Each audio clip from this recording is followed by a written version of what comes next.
41 ಹಾಗೂ 42ನೇ ಕವನ. ಅಹಿಯ ಬಾಧೆಯ ಬಲೆಗೆ ಸಿಲುಕಿದ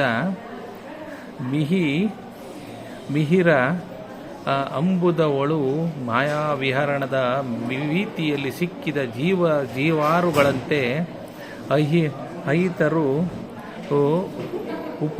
ಉಪ್ಪಟಳದೊಳಗೆ ಸಿಲುಕಿದ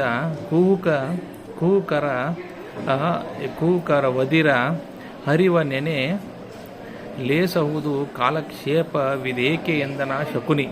ಅಂದರೆ ರಾಹುವಿನ ಬಾಧೆಯ ಬಲೆಗೆ ಸಿಕ್ಕಿ ಹಾಕಿಕೊಂಡಿರುವ ಸೂರ್ಯನ ಬಿಂಬದಂತೆ, ಮಾಯಾಜಾಲದೊಳಗೆ ಸಿಕ್ಕ ಜೀವದಂತೆ, ಶತ್ರುಗಳ ಉಪಟಳಕ್ಕೆ ಸಿಕ್ಕದೇ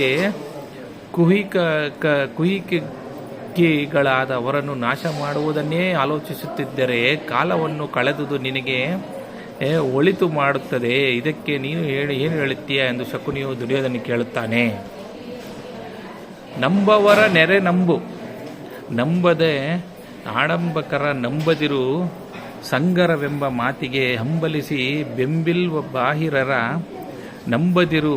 ಹರಿರಾಯ ಹನನ ವಿಳಂಬನವ ಮಾಡದಿರು. ರೋಷ ಆಡಂಬರವ ರಚಿಸದಿರು ಬಹಿರಂಗದಲ್ಲಿ ನೀನೆಂದ. ಅಂದರೆ ನಿನ್ನನ್ನು ನಂಬುವವರನ್ನು ಚೆನ್ನಾಗಿ ನಂಬು, ನಂಬದಿರುವ ಮೋಸಗಾರರನ್ನು ನಂಬಬೇಡ.